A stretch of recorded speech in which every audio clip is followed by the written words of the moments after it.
Hey, today we're going to be making sesame chicken, keto style.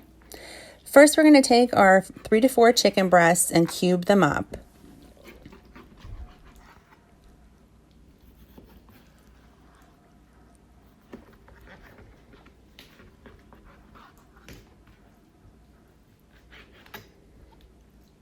And next time I do this, I'm going to make sure to put a little something underneath my cutting board so it doesn't move around so much, but you get the point.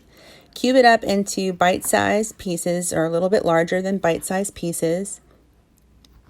And when you're done with that, then you'll set it aside.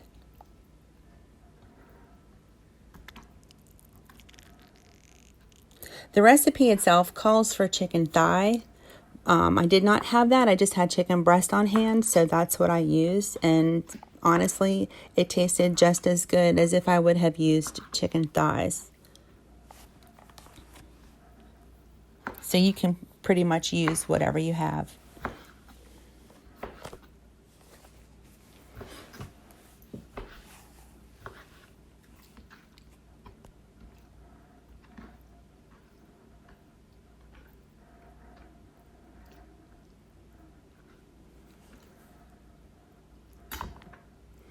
And now I found one of those little vein things in the chicken and tried to remove it. I saw a little hack on TikTok to use your fork and try to pull it out, but for me, it didn't work. So sorry that I'm struggling here for a minute. I finally kind of get sick of it and just pick my knife back up and cut it out.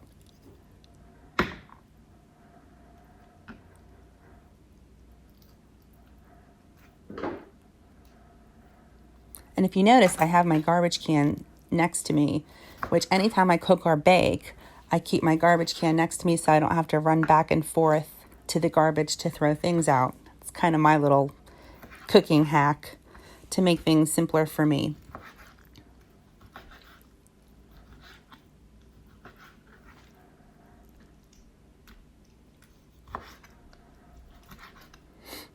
And just keep cutting away.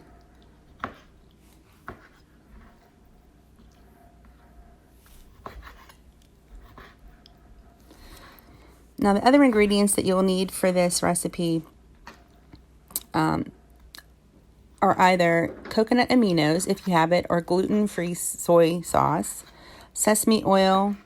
It says Sukrin Gold sweetener. I had lakanto golden sweetener, the monkfruit sweetener on hand, so that's what I used. A tablespoon of vinegar, 1 teaspoon of ginger freshly grated, 1 clove of garlic minced, 2 tablespoons of sesame seeds, which is technically optional if you have kids in the house that don't like sesame seeds like I do. And then 1/4 teaspoon of xanthan gum. The recipe did call for arrowroot powder or cornstarch, which technically adds about 7 grams of carbs to the entire recipe.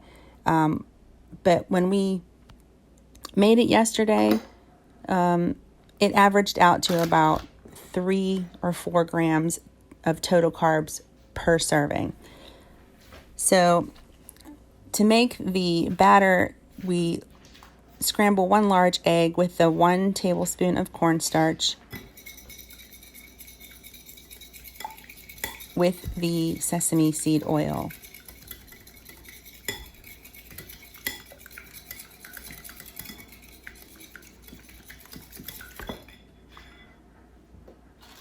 I added a little salt and pepper to that as well.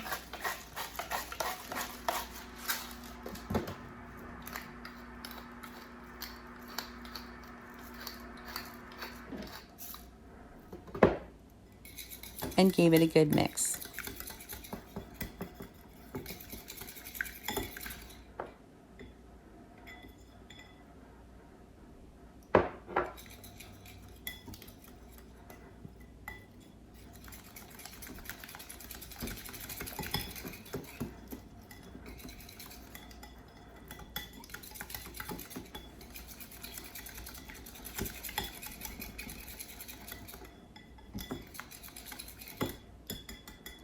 And once I was done with that, I just added my cubed chicken and made sure to coat all the pieces really well with the batter.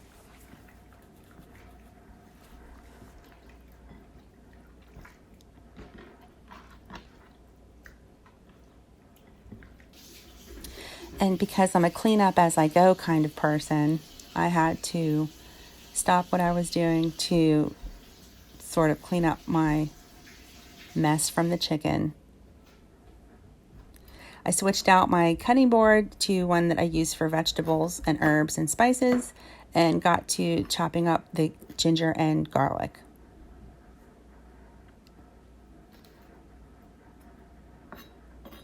And again, next time I'm going to have something underneath my cutting board so it doesn't scooch around so much.